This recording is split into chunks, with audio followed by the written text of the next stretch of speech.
અરવલ્લી સાઠંબા ગામે ધોળા દિવસે 4 લાખની ચોરી, બાઇક પર આવેલા 2 ચોર પેટી જૂઠાવી ગયા. ઘટના સીસીટીવીમાં કેદ.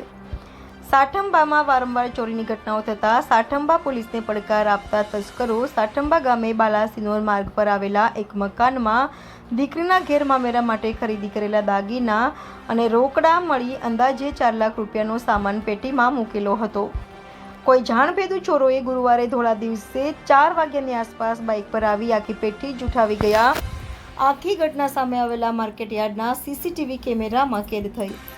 સાઠંબા ગામે ધોળા દિવસે ખાતર પાડી ચોરોએ સાઠંબા પોલીસને પડકાર ફેંક્યો છે. પરિવાર ખેતમજૂરી પર નપતો હોવાથી ખેતરે કામે ગયો હતો અને ચોરે મામેરા માટે ખરીદેલા દાગીના અને રોકડ ઉઠાવી ગયા.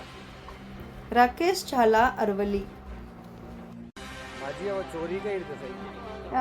કાલે ઘેર નતો અને ખેતર ગયો હતો અને આવીને જોયું તો પેટી નથી, તો પેટીમાં રકમ હતી ને પૈસા હતા. અંદર રકમો કઈ કઈ હતી? 2 દોડા, 2 જોડી રમઝા, પછી 1 જોડી મંગળસૂત્ર, 1 બુટ્ટી. તમારા ઘરમાં ક્યાં થયું? આ બધા બહાર ગયેલો હતો. અમારા છોરો અને છોરાની બહુ ને હું ખેતર જીતી.